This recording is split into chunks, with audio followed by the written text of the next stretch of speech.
Bula Vinaka and welcome to Close Up. The momentum of the new academic year for tertiary institutions continues to progress. While some students are awaiting their placements at universities, some have already embarked on their journey.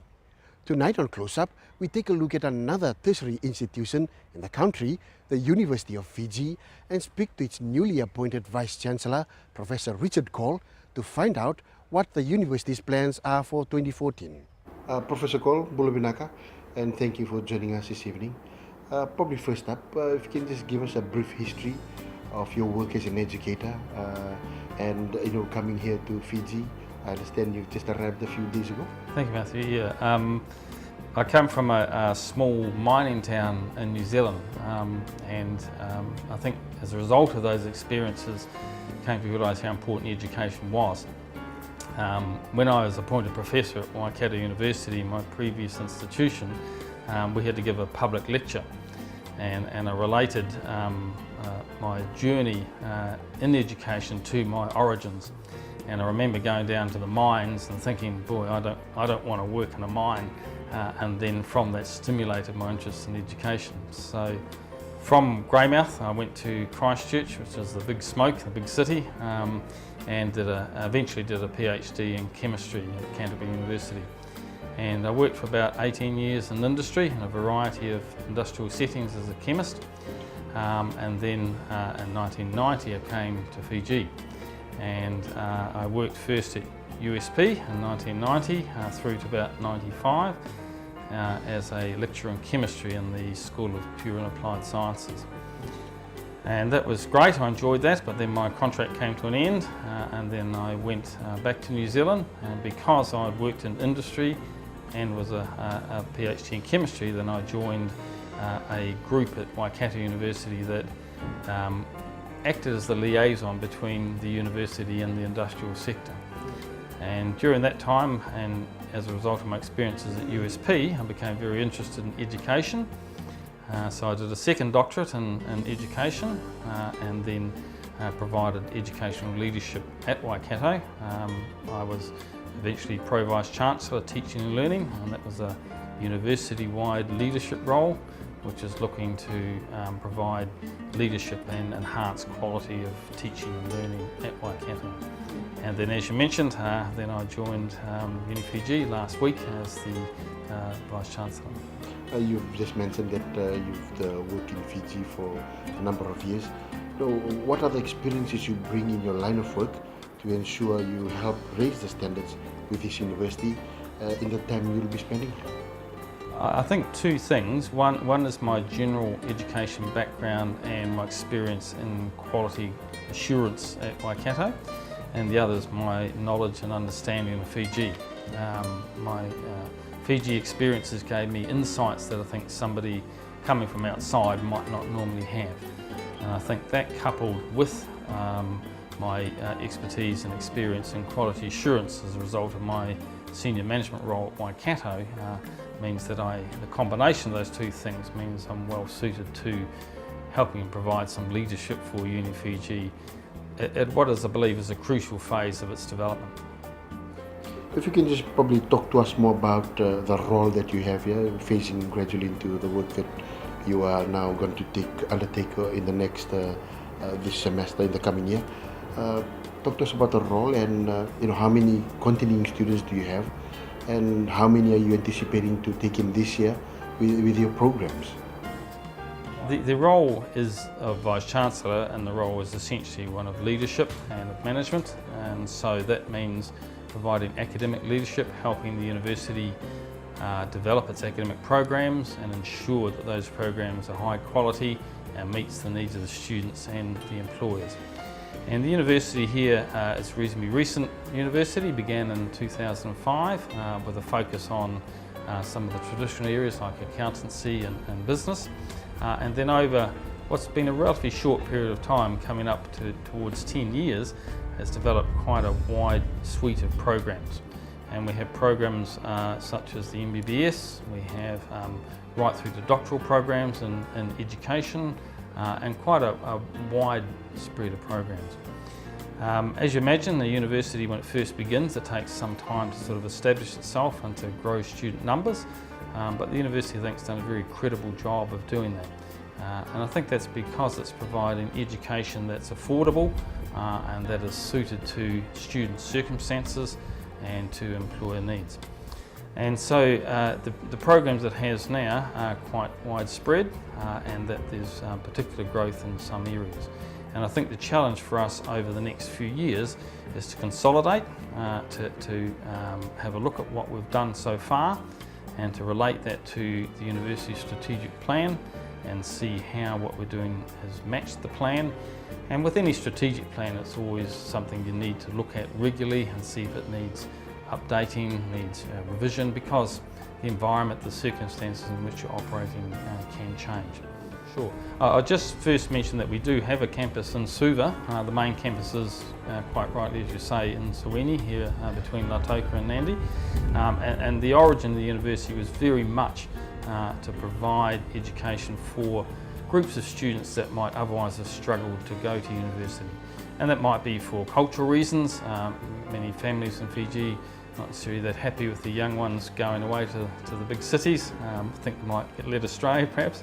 But also the fact that, as you say, it's affordable. They might find it problematic to finance living in the more expensive part of the country. So the university set out deliberately to do that, so it tried to provide education that's flexible and that's affordable and that is high quality but tailored to the needs of the students. And I think it's achieved that in large part, and I think, as I say, the challenge is now to build from that initial base and then go forward.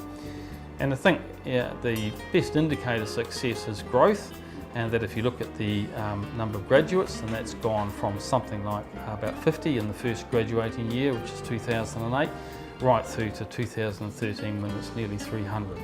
And that's been a very pleasing growth. And the university in its strategic plan has a target of 20% growth per annum. And that's a pretty ambitious target. At my previous institution, if we managed 1 or 2% growth, we thought we'd done very well. That's obviously a feature of the maturity of that organisation, but those sorts of growth targets are what we have in mind. We can't give you the figures for 2014 because we're currently during the enrolment phase. Enrolment, in fact, begins tomorrow. We had Monday, Tuesday enrolment in our Suva campus, and there's been good growth there, and then we are beginning enrolment tomorrow here. So we're anticipating meeting those targets, that we've got a good publicity campaign, we've got a very good marketing people, and because we believe the product offering, as in the education service, is something that's suited to the target audience that we're trying to attract.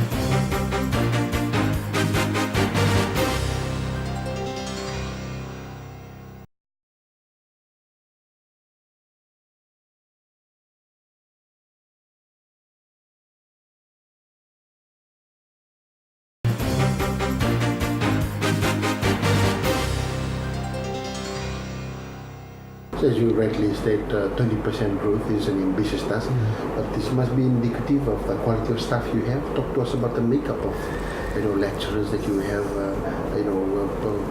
in the programs that you run here. Sure, I think that's an interesting point you raised, that it's a real challenge in a growth phase of university to attract good staff and then to attract students. It's hard to get the students who don't have the staff, and the other way around, because the students, through their fees and government subsidies, provide an income stream which allows the university to appoint staff and to grow and so on. And I think, as I say, the growth is there, we've seen that, I think that's been approved. But I think around the staffing issues, one of the things that the university has sought to do is ensure that it does appoint highly qualified, capable staff. And one feature of the processes around that has been that for all academic appointments, the Vice-Chancellor chairs that committee, and that all applicants are screened rigorously, but in a very transparent and fair manner. We're very sophisticated metrics which we use to evaluate appointments, and we stick to our criteria. And as happens in most institutions, sometimes in the first round of calling for appointments you might not find somebody suitable. Sometimes you have to go back to the market and go back. So we're conscious of wanting to appoint the right type of staff that have got the right skills to advance the institution and take it into the future. If you can probably talk to us more about the number of students that have graduated with certificates diplomas, degrees, and your MBA students that have graduated from the university since its inception? Sure, I think that's an interesting point you raised, that it's a real challenge in a growth phase of university to attract good staff and then to attract students. It's hard to get the students who don't have the staff, and the other way around, because the students, through their fees and government subsidies, provide an income stream which allows the university to appoint staff and to grow and so on. And I think, as I say, the growth is there. We've seen that. I think that's been approved. But I think around the staffing issues, one of the things that the university has sought to do is ensure that it does appoint highly qualified, capable staff. And one feature of the processes around that has been that for all academic appointments, the Vice-Chancellor chairs that committee. And that all applicants are screened rigorously, but in a very transparent and fair manner. We have very sophisticated metrics which we use to evaluate appointments, and we stick to our criteria. And as happens in most institutions, sometimes in the first round of calling for appointments you might not find somebody suitable. Sometimes you have to go back to the market and go back. So we're conscious of wanting to appoint the right type of staff that have got the right skills to advance the institution and take it into the future. One thing that we've found in looking at other universities was mature age programs for those who are in the workforce and in continuing education. Is this an area the university is also looking at to tap into that market, mature age workers in the workforce? Very much so, and I think one of the things we're wanting to do here is provide education to people who otherwise would find it difficult to gain access to education. And the group you mentioned is exactly the type of cohort I'm talking about. That there's many people who have jobs, good jobs, but they want to either protect their jobs or they want to advance in their careers. And I guess MBA is the classic example, that they can't afford to sort of give up their job and come to university full time, because they would struggle to finance their studies and look after their families. And so that's captured in our notion of being flexible. We're very much wanting to use modern information and communication technologies and to take the education to the students. And so we already do that using ICT, or a number of our programs we take the staff out to a centre, perhaps Singatoka for example, with the MBA program, and we provide it there so that it's much more accessible to students, particularly, as you say, the cohort of mature students who already have jobs and who can't afford to give up those jobs to come and study full time. An issue that has become a matter of concern, not only for tertiary institutions but educators around Fiji, is government recently opening access to Form 7 with a 200 mark level pass. Many people are saying that this somehow will cause a lot of bridging programs, probably a lot of complications for students graduating from Form 7 into the first year degree courses. Are there courses at hand that the university will be doing to ensure you recruit or you select the cream of Fiji's academic students to be part of your programs? I think a modern university is always going to operate in a quite complex environment, and governments quite rightly want more and more of its peoples to be educated. And so they'll often enact policies, and it's happened in New Zealand and indeed many countries, where they'll perhaps, you might argue, they've liberalised entry or they've liberalised access. And I think that's done with the absolute best intentions, to want to have more people gain higher skills that can help them have better lives and careers and contribute to the country and to its economy. And that, as you rightly point out, creates a challenge for us and for any institution, not just Unifiji. And we have foundation programs. In fact, it's interesting to think about foundation. When I first joined USP as a staff member in 1990, the main entry into USP at the time was through foundation programs. And then over some period of time, Fiji plus the member countries of USP, the other Pacific nations, developed their own Form 7 programs. And then the foundation program at USP sort of faded away, but then it came back as more private students wanted to do foundation programs. And I think we found, it's always hard to know, but we found that students who came through the foundation programs were often a little better prepared. I think partly because they'd spent some time at the university, got to know the university, got to know the staff and the systems and processes, and so it prepared them very nicely for entry into degree level study. So I think it's a challenge, it's one that we are keen to address, and that we believe we have systems and programs in place that we can do that.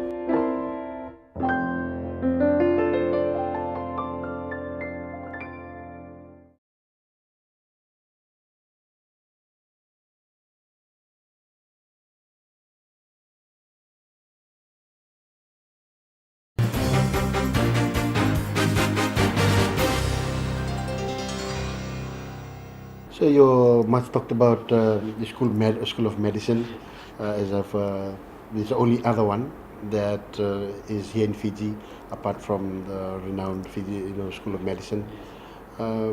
Many people have been talking about how recognized it is. Is it only recognized by the Ministry of Health in Fiji? Are those that graduate from here who want to go abroad will have their certificates recognized? If you probably can just allay those fears or questions that have been probably asked and put an end to it now. Sure, no, and I do understand the concern and the issue, and I think any student would rightly want to feel that when they come to this institution, or indeed any institution, to feel that they were going to come out with a qualification that was recognised nationally and internationally, then that's an obvious thing. Certainly if I was paying for fees out of my pocket, and many of Unifiji students are private students, then that's a big sacrifice for people. They want to ensure that they're going to really get a quality program that's recognised. And the university was very conscious of that from its inception, not just for MBBS but also for other programs. And how we've done that, we've done it by forming relationships or understandings, memorandum of understandings with other institutions, or by a process of comprehensive independent external review.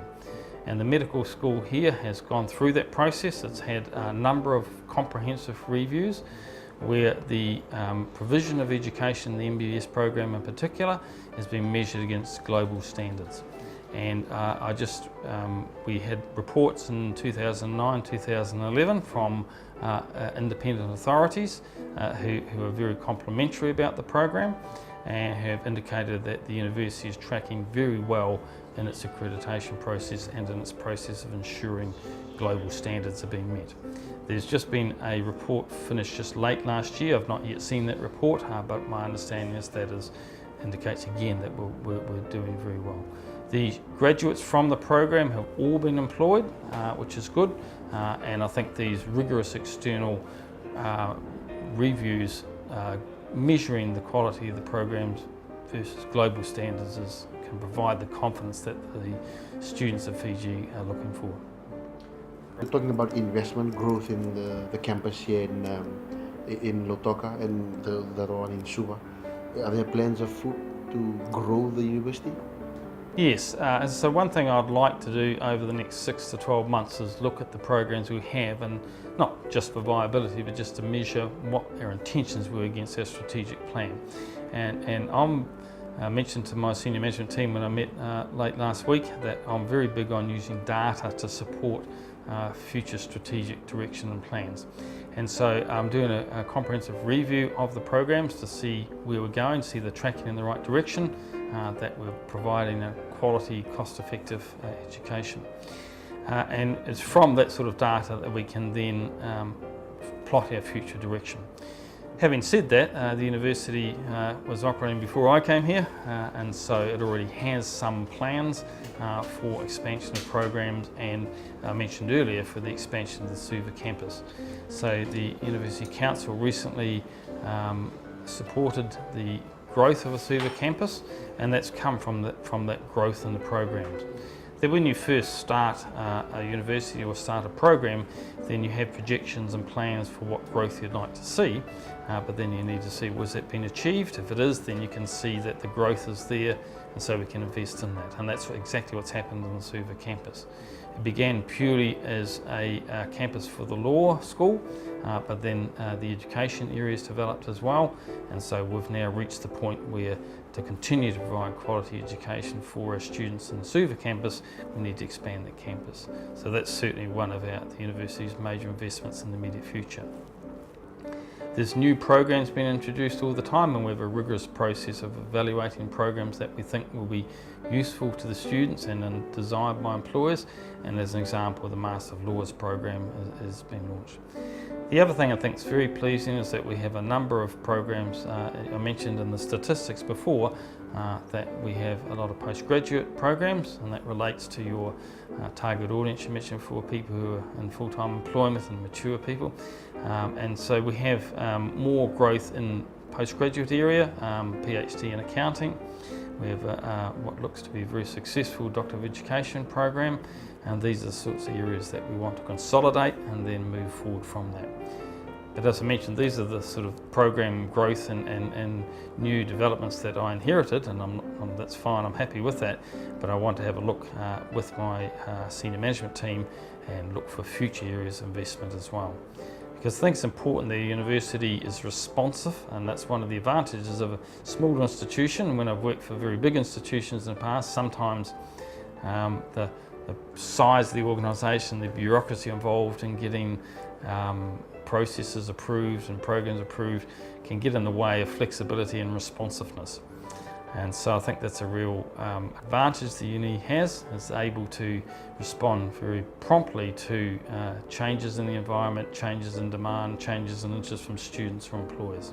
That probably wraps up our program for today, but anything else that you deem relevant you want to share with us for those who may be watching this evening, contemplating coming to university?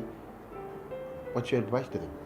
Sure, no, thanks for the opportunity, and I appreciate the opportunity to tell the Fiji public about the University of Fiji. And I think students contemplating studying here can be confident that they're coming to a place where they will be valued, where they'll get personal interaction and attention from highly qualified, highly capable academic staff who are well recognised internationally for their research.